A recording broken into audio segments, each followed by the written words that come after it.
Hello बच्चों, कैसे हो आप सभी। मैं हूं आपकी हिंदी शिक्षिका भावना और स्वागत है आपका मेरे चैनल हिंदी जरा हटके पर। आज हम पढ़ने जा रहे हैं कक्षा 9वीं की पाठ्य पुस्तक क्षितिज का पाठ नंबर 1, दो बैलों की कथा। इस कहानी के कहानीकार हैं मुंशी प्रेमचंद जी। तो आइए उनका जीवन परिचय जान लेते हैं। मुंशी प्रेमचंद जी का जन्म सन 1880 में बनारस के लम्ही नामक गांव में हुआ था।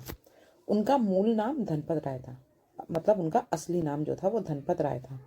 प्रेमचंद जी का बचपन अभावों में बीता था और शिक्षा बीए तक ही हो पाई। मतलब उनके घर में कुछ कमियां हो सकती हैं, पैसे की कमी की वजह से जो है उनकी जो उन्होंने पढ़ाई की वो बीए तक ही कर पाए। और उसके बाद उन्होंने शिक्षा विभाग में नौकरी की, यानी एजुकेशन जो डिपार्टमेंट है। लेकिन असहयोग आंदोलन में सक्रिय भाग लेने के लिए, उस समय जो देश को आज़ादी दिलाने के लिए आंदोलन चल रहे थे, उसमें से ये एक आंदोलन है असहयोग आंदोलन।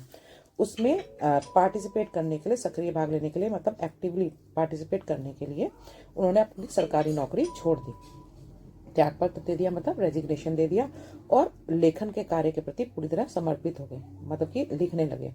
और सन 1936 में इस महान कथाकार का देहांत हो गया। उनकी मृत्यु 1936 में हुई।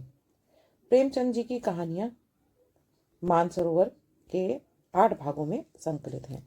ठीक है, मानसरोवर जो है एक उनका पूरा कहानियों का संग्रह है। उसमें उनकी कहानियां हैं, जैसे सेवा सदन, प्रेमाश्रम, रंगभूमि, कायाकल्प, निर्मला, गबन, कर्मभूमि, गोदान, ये इनके प्रमुख उपन्यास हैं। हंस, जागरण और माधुरी ये पत्रिकाएं, मैगजीन है, जिनमें इन्होंने ये एज ए एडिटर भी काम किया है। अब जो प्रेमचंद जी की कहानी हम पढ़ने जा रहे हैं, दो बैलों की कथा। तो इस कथा के माध्यम से, इस कथा के यानी इस कहानी के थ्रू कृष्ण जो प्रेमचंद जी हैं वो कृषक, मतलब किसान, जितने भी किसान हैं और उनके जो पशु होते हैं, उनके बीच में जो भावात्मक संबंध है यानी इमोशनल रिलेशनशिप होती है, उसके बारे में बताया है। इस कहानी में उन्होंने यह भी बताया है कि जो स्वतंत्रता यानी आज़ादी है वो सरलता से नहीं मिलती, उसके लिए हमें बार बार संघर्ष करना पड़ता है। और इस प्रकार परोक्ष रूप से, परोक्ष मतलब जो आपके सामने नहीं है, मतलब सामने से तो आप कहानी पढ़ रहे हो, लेकिन अंदर से उसका मीनिंग जो है वो क्या है, आज़ादी के आंदोलन की भावना से जुड़ा हुआ है। ऊपर से आप पढ़ोगे तो कहानी आपको क्या लगेगी, ये कहानी आपको लगेगी कि दो बैलों की कहानी है। लेकिन जब आप इसको मीनिंग अंदर से, अगर इसका आप मीनिंग समझोगे, तो ये जो भारत की आज़ादी है उसके आंदोलन से जुड़ी हुई कहानी है। इसके साथ ही इस कहानी में प्रेमचंद ने पंचतंत्र और हितोपदेश की कथा परंपरा का उपयोग और विकास किया है। पहले क्या होता था, ये जो पंचतंत्र हैं, ठीक है, इसमें ना इस तरह की कहानियों का संग्रह होता था जो हमारे लिए बहुत अच्छी होती, जो हमें नैतिकता सिखाती थी, मतलब मॉरल वैल्यूज सिखाती थी। हितोपदेश का मतलब भी क्या है कि आपके हित के लिए, आपके अच्छे के लिए जब कोई उपदेश देती है कोई कहानी, तो उन्होंने भी अपनी कहानियों में यही काम किया है। मतलब ऐसी कहानियां लिखी हैं जो दूसरों को क्या दें, जो दूसरों को मॉरल वैल्यूज के बारे में सिखाएं, जो दूसरों को उनके भले के लिए हो। तो इस कहानी में क्या है, पहले ये जान लेते हैं। इस कहानी में दो बैलों की कहानी बताई गई है, जिसके माध्यम से जो प्रेमचंद जी हैं उन्होंने क्या किया है, उन्होंने उस समय के जो समाज है, ठीक है, और उस समय जो हमारे जो भारतीय हैं, उनको अपनी आज़ादी के लिए किस तरह से संघर्ष करना पड़ा और किस तरह से हम लोगों को सरल समझाता था। हम लोग बहुत सीधे साधे थे, उसकी वजह से हमें जो है बहुत सारे अत्याचार जो है वो सहने पड़े। तो इसके बारे में उन्होंने क्या है बताया है। तो आइए शुरू करते हैं हम अपनी कहानी। और ये कहानी मैं आपको लाइन बाय लाइन नहीं, बल्कि थोड़ा सा समरी के रूप में पढ़ाने वाली हूँ, क्योंकि ये जो पार्ट है ये बहुत बड़ा है और वीडियो बहुत लंबी हो जाएगी। तो दो बैलों की कथा मुंशी प्रेमचंद जी की प्रसिद्ध कहानी है, मतलब बहुत फेमस कहानी है। और इसमें जो मुख्य पात्र हैं वो हैं आपके दो बैल, जिनका नाम है, एक का नाम है हीरा और एक का नाम है मोती। ये जो दो बैल हैं ये हमारी कहानी के मेन कैरेक्टर्स हैं। तो ये बैल बहुत सीधे साधे, और ये किसको शो कर रहे हैं, ये सिंबल किस चीज़ का है, ये हमारे सीधे साधे भारतीय लोगों को बता रहे हैं। मतलब हीरा मोती के माध्यम से जो हमारे लेखक हैं वो हीरा मोती का कंपैरिजन किससे कर रहे हैं, भारतीय लोगों से, सीधे साधे जो हमारे भारतीय लोग हैं। ठीक है, कि हीरा मोती जो हैं वो बहुत मेहनती हैं, जो अपना किसान है, जो अपने मालिक है उसकी मेहनत करते हैं, ठीक है, सीधे साधे हैं, जो मिलता है वो खा लेते हैं, लेकिन फिर भी उनको अत्याचार जो है वो सहना पड़ता है।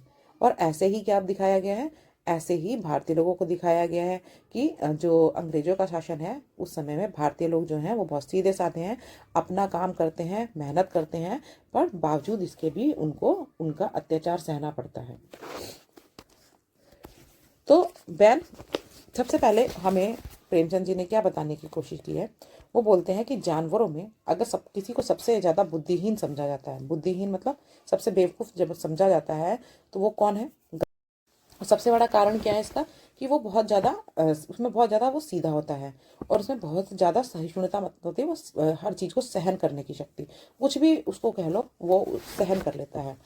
वो सुख दुख, हानि लाभ सभी में जो भी कहो बेचारा सह लेता है, सुख दुख हो, हानि लाभ हो, सब में एक जैसा ही रहता है। और इसे सीधेपन और सहनशीलता के कारण ही भारतीयों को भी, जो भारतीय हैं उनको भी अफ्रीका में और अमेरिका में बहुत ज़्यादा अपमान सहना पड़ता था। अब आगे वो बोल रहे हैं कि गधे से कुछ ही कम सीधा एक और जानवर है जिसका नाम है बैल। वो बोलते हैं कि वो होता तो वो भी गधे की तरह सीधा साधा है, लेकिन कभी कभी वो अड़ जाता है। ठीक है ना, मतलब कभी कभी उसका जो व्यवहार है वो ऐसा हो जाता है कि अगर नहीं करनी कोई चीज़ तो नहीं करनी, फिर आप उसको कितना भी टॉर्चर कर लो, मार लो, वो नहीं करता है। ठीक है, इसीलिए कभी कभी अपना गुस्सा भी दिखाता है, और इसीलिए उसको गधे से थोड़ा नीचे रखा गया है। मतलब गधे को पहले नंबर पे रखा गया है कि वो सबसे बेवकूफ़ है, और उसके बाद रखा गया है बैल को।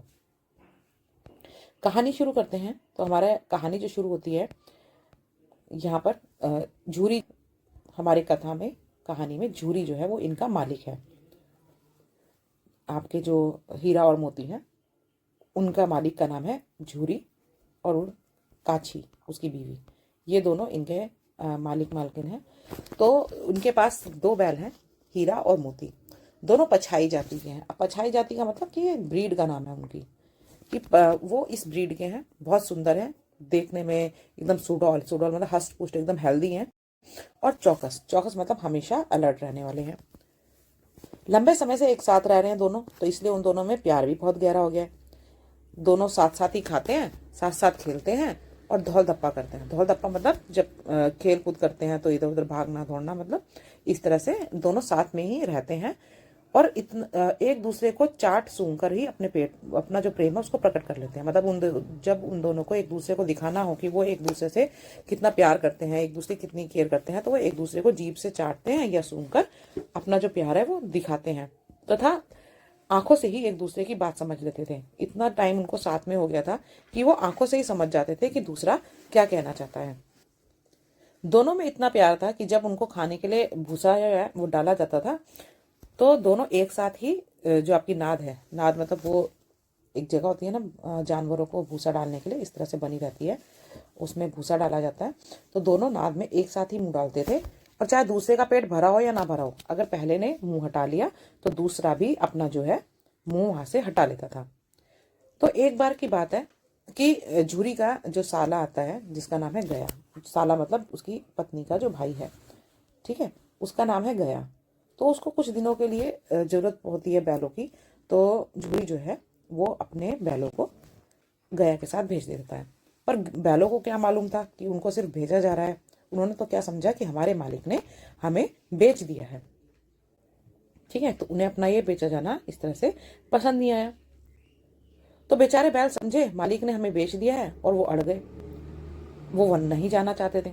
तो झूरी का जो साला था, जो उन्हें आगे धकेलता था, तो वो पीछे की ओर जोर लगाते थे, मतलब वापस आने के लिए। और मुश्किल से कहीं वो सांझ को नए स्थान पर पहुंचे, तो शाम तक जाकर गया उनको अपने जो घर है वहां ले जा पाया, बड़ी ही मुश्किल से। और वहां पर भी उनका काम में मन नहीं लग रहा था, क्योंकि उन्हें लग रहा था कि उनके मालिक ने उन्हें बेच दिया है। उन्होंने जो चारा उनको डाला गया उसको भी खाने के लिए नाद में मुंह नहीं डाला। उनको नया घर जो है वहां पे बिल्कुल भी अच्छा नहीं लग रहा था, वो नया घर उनको बिल्कुल बेगाना सा लग रहा था, बेगुसरे का है। तो क्या हुआ, जब रात को सभी लोग सो गए, तो दोनों बैलों ने कनखियों से एक दूसरे को देखा, कनखियों मतलब तिरछी निगाह से एक दूसरे को देखा, चुपचाप से, जैसे आपस में सलाह की हो, नजरों ही नजरों में। और पगे तोड़कर, पगे क्या होता है, जिनसे आपने देखा होगा जानवरों को बांधा जाता है ना, जैसे लकड़ी सी जमीन में गाड़ दी जाती है, और उससे रस्सी से जानवरों को बांधा जाता है।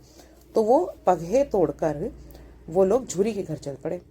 अब झूरी ने सुबह अपने बैलों को, क्या हुआ, जब वो जाकर वहां पर रात में वहां से चले और वो झूरी अपनी जगह पर देखा तो वो गदगद हो उठा, मतलब बहुत खुश हुआ। और बैलों की जो आंखों में विद्रोह भरा स्नेह था, मतलब विद्रोह भरा मतलब कि उनको एक वो भी कर रहे थे कि आपने हमें क्यों भेजा, उसका विद्रोह भी कर रहे थे लेकिन प्यार भी था। घर और गांव के बच्चे तालियां के घर जाकर पहुंच गए वहां पे। अब जूरी को जब सुबह अपने बजा बजाकर उनका स्वागत करने लगे, यानी सभी लोग क्या कर रहे थे, उनके तालियां बजाकर स्वागत कर रहे थे कि अकेले ही, मतलब देखो वहां से और अपने मालिक के पास आ गए, कितना प्यार है। लेकिन जो जूरी की पत्नी थी, ठीक है, वो गुस्सा थी क्योंकि उसे क्या लग रहा था कि उसके भाई के यहाँ से ये भाग कर आ गए, तो वो उनको क्या बोलती है कि ये नमक हराम कहने लगी दोनों बैलों को। और गुस्से के कारण उसने बैलों को क्या है, ढंग से खाना भी नहीं दिया, सूखा चारा डाला। सूखा चारा मतलब कि जो चारा डाला जाता है ना, जो बैल होते हैं तो उनको, जो आपका ये सरसों का तेल जिससे निकालते हैं, सरसों के जो दाने होते हैं जिनमें से तेल निकल चुका होता है, तो जो बचा हुआ पार्ट होता है ना, वो सूखे चारे में मिलाकर खिलाया जाता है ताकि वो थोड़ा सा क्या हो जाए, उनके खाने लायक हो जाए, सूखा ना रहे, थोड़ा सा उसमें तेल लग जाता है तो चिकना हो जाता है। लेकिन आज उसने ऐसा नहीं किया, उसने उनको सूखा चारा डाल दिया। अब बेचारे चारा खाएं तो कैसे। झूरी ने नौकर को चारे में खली डालने का, खली मतलब वही जो मैंने आपको बोला, बचा हुआ पार्ट जिसमें से सरसों का बचा हुआ पार्ट जिसमें से तेल निकल चुका होता है। लेकिन मालकिन के डर से उसने ऐसा नहीं किया। अब क्या हुआ कि हीरा मोती को दोबारा जो है वो गया लेने आया। दूसरे दिन फिर से हीरा मोती को लेने आया गया। इस बार उसने क्या किया, दोनों को मोटी मोटी रस्सियों से बांधा, ठीक है, उन्हें अपने घर ले गया और उनके सामने वहां पर भी उसने सूखा चारा डाल दिया। अब हीरा मोती का ऐसा अपमान पहले कभी नहीं हुआ था क्योंकि उनका जो मालिक था वो तो उनको बहुत प्यार करता था, बड़े प्यार से उनको जो है खाना दिया जाता था। अगले दिन उन्होंने खाना तो नहीं खाया, फिर अगले दिन उनको हल में जुतने से इनकार कर दिया, मतलब कि वो उनको गया लेकर गया था अपने खेत में, मतलब कि फसल जोतने के लिए पहले बैलों का ही प्रयोग किया जाता था, उनके पीछे जो है वो हल लगा दिया जाता था और उससे जो है जो फल जो वो जो आपका खेत है वो जोते जाते थे। पर उन्होंने क्या किया, हल में जुतने से इनकार कर दिया, मना कर दिया। तो उसने क्या किया, झूरी के साले ने, गया ने, वो चिढ़ गया और उसने उनके ऊपर खूब डंडे मारे, मतलब उन दोनों को पीटा। लेकिन दोनों टस से मस ना हुए, वो काम करने के लिए तैयार हुए ही नहीं। उल्टा क्या हुआ, वो हल लेकर भाग गए। रस्सी, हल, जुआ, जोत सब टूटकर बराबर हो गया, मतलब रस्सी बांधी गई थी, हल बांधा गया था, और जो मतलब हल को बांधने के लिए एक लकड़ी का एक बेस रखा जाता है उनके कंधों पर, वो सब लेकर भाग गए। लेकिन क्योंकि उनके गले में लंबी लंबी रस्सियां थी जिससे हल बंधा हुआ था, इसलिए थोड़ी दूर जाकर पकड़े गए। अगले दिन फिर उन्हें सूखा चारा डाला गया, लेकिन शाम के समय भैरों की नन्ही लड़की 2 रोटियां लेकर आई। मतलब उस गांव में एक छोटी सी बच्ची थी।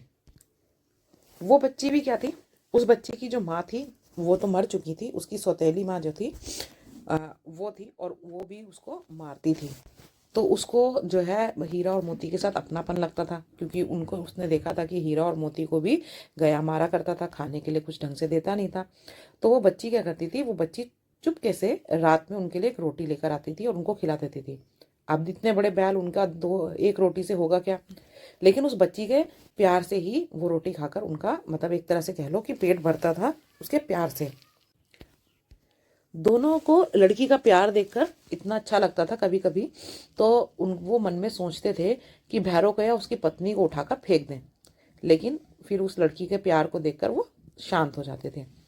अगली रात जब उन्होंने रस्सी तोड़ाकर भागने की योजना बनाई, मतलब उन्होंने ना एक रात को ये प्लानिंग की कि वो रस्सी तोड़कर भाग जाएंगे, तो उन्होंने क्या किया, उन रस्सियों को ना चबाना शुरू कर दिया अपने दांतों से। लेकिन वो रस्सियां बहुत मोटी थी तो वो उनके नहीं टूट रही थी। तभी वो लड़की, भैरव की बेटी आई। उस लड़की ने क्या किया, उस लड़की ने उन दोनों की रस्सियां खोल दी। लेकिन जो बैल थे वो वहां से भागने को तैयार नहीं थे। क्यों? क्योंकि उन्हें पता था कि अगर वो वहां से भाग जाएंगे तो जो शक है वो किस पे आएगा, उस लड़की पर आएगा और उसको उन बाद में पीटा जाएगा। तो वो भागना नहीं चाहते थे। लेकिन लड़की ने क्या किया, रस्सी खोलने के बाद उनका क्यों है शोर मचाना शुरू कर दिया कि फूफा वाले बैल भागे जा रहे हैं, दादा भागो। अब ये सुनकर हीरा मोती वहां से भाग पड़े। गया ने उनका पीछा किया। गांव के और लोग भी उनके पीछे पीछे आने लगे, गया के पीछे पीछे दोनों बैलों को पकड़ने के लिए आने लगे। अब चूंकि दोनों जल्दी जल्दी भाग रहे थे तो वो रास्ता ठीक से पहचान नहीं पाए और क्या हुआ, गलत रास्ते पर चढ़ पड़े। तो गांव पार कर रहे थे, एक खेत के किनारे पहुंच गए। वहां पे उन्होंने देखा मटर का खेत है। अब दोनों इतने दिन से भूखे भी थे, तो दोनों ने क्या किया, खूब मटर खाए और मस्ती में आकर उछलने कूदने लगे। तो अचानक उनके सामने एक बहुत बड़ा सांड आ गया। अब दोनों डर गए, मुकाबला करे कैसे। हीरा ने मोती को सलाह दी कि दोनों मिलकर उस पर आक्रमण करते हैं, क्योंकि अगर एक एक करके लड़ने की कोशिश करेंगे तो वो सांड के सामने टिक नहीं पाएंगे। तो दोनों ने योजना बनाई कि दोनों मिलकर सांड पर आक्रमण करेंगे, और उन्होंने किया भी यही। क्या करते थे, एक सांड पर सींग चलाता तो दूसरा उसके पेट में अपने सींग उसेड़ देता। मतलब एक एक तरफ से लड़ रहा था, दूसरा दूसरी तरफ से लड़ रहा था। अब सांड दो दो शत्रुओं से लड़ने की आदत तो थी नहीं, इसलिए वो बेदम होकर गिर पड़ा और दोनों को उस पर दया आई और फिर उन्हें छोड़ दिया। और अब वो जीत गए थे कि तो इस चक्कर में बड़े खुश थे, आपस में बातें कर रहे थे। सामने मटर का खेत था, मोती उसमें घुस गया और अभी मटर खाने शुरू ही किए थे कि दो आदमी लाठियां लेकर आ गए। हीरा तो भाग गया, लेकिन मोती जो है वो कीचड़ में फंस गया और पकड़ा गया। हीरा ने जब मोती को फंसा हुआ देखा तो वापस लौट आया, क्योंकि वो उसका दोस्त था और वो उसे अकेला छोड़कर नहीं जा सकता था। अब पहले तो सिर्फ मोती पकड़ा गया था, अब हीरा भी जो है वो पकड़ा गया। दोनों को पकड़ लिया और कांजी हाउस में लोगों ने बंद कर दिया। अब कांजी हाउस क्या होता है ना, कांजी हाउस एक ऐसी जगह होती है जहाँ पर ऐसे ही जो जानवर होते हैं उनको रखा जाता है, जिनका कोई मालिक नहीं होता या किसी खेत में जबरदस्ती घुस आए हैं, उनको पकड़कर वहां पर बंद कर लिया है। अब कांजी हाउस में उन्हें दिन भर खाने को कुछ नहीं मिला। वहां पहले से ही कई भैंसें भी थी, बकरियां थी, घोड़े थे और गधे थे। सभी के सभी भूखे प्यासे मुर्दों की तरह पड़े थे, मतलब खाने के लिए कुछ दिया नहीं जाता था।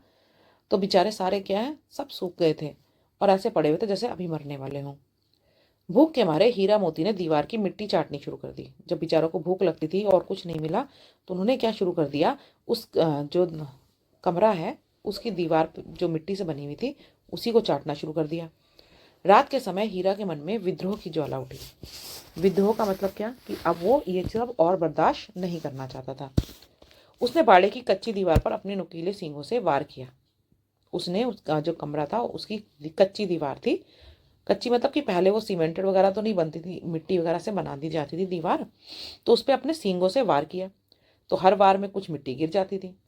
इतने में चौकीदार जो है लालटेन लेकर वहां आ गया। तो जब उसने हीरा का उज्जड़पन देखा, मतलब उसने देखा कि ये क्या कर रहा है, ठीक है, तो उसने क्या किया, उसे पहले तो बहुत डंडे मारे और फिर मोटी रस्सी से बांध दिया।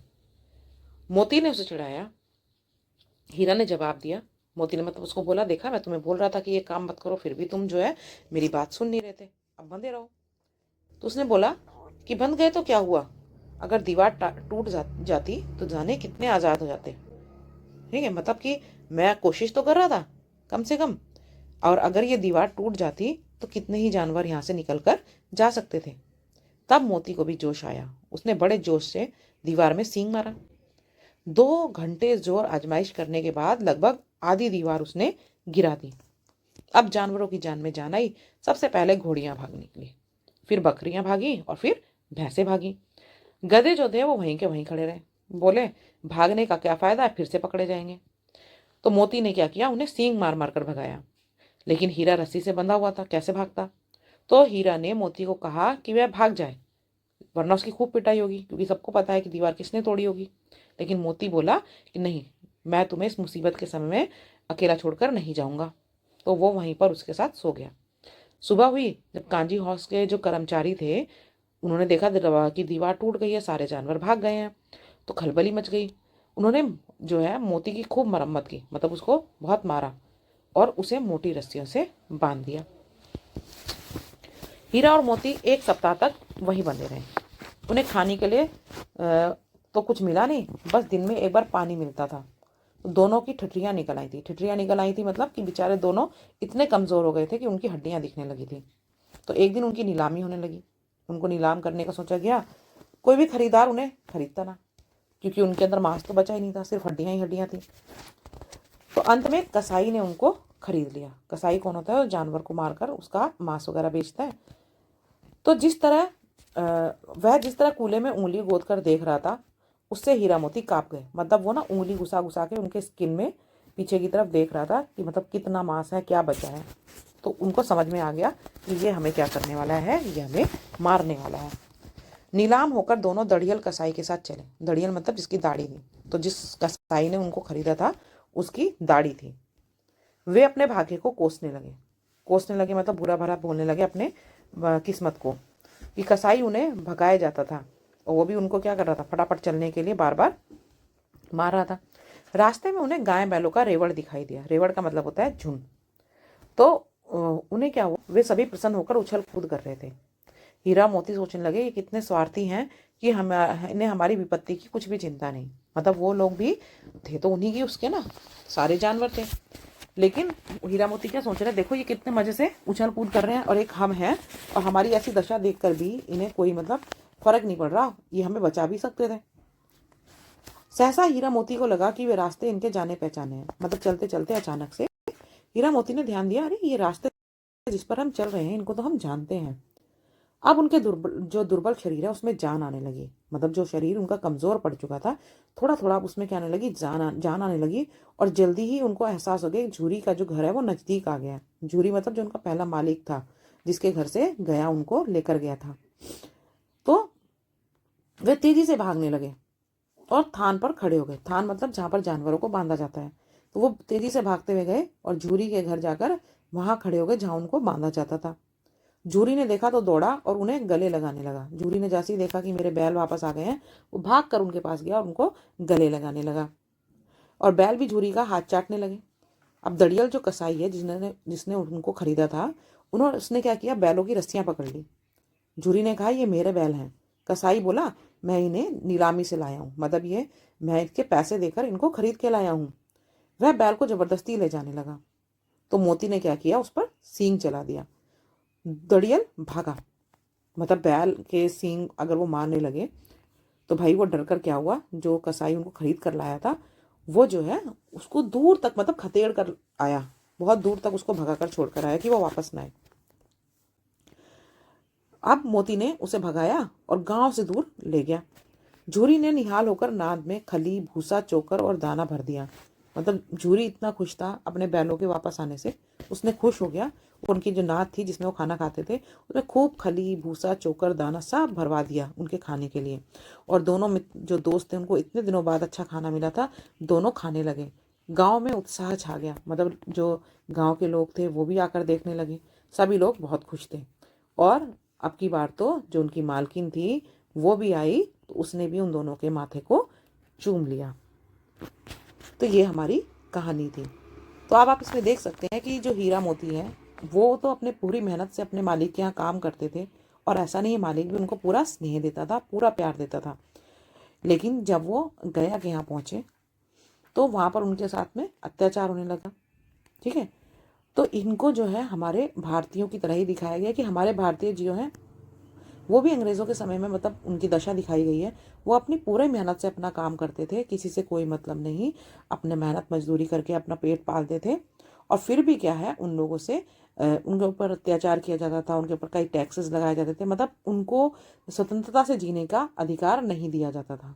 तो ये कहानी हमें यही सिखाती है कि अपनी स्वतंत्रता के लिए आपको लड़ना ही पड़ेगा। स्वतंत्रता हमें इतनी सरलता से नहीं मिलती। तो बच्चों, ये है आपकी कहानी। मैं आशा करती हूँ कि आपको कहानी समझ में आई होगी। अगर आपको कहानी समझ में आई तो चैनल को सब्सक्राइब कर देना और वीडियो को लाइक कर देना। मिलते हैं अगले भाग में। धन्यवाद।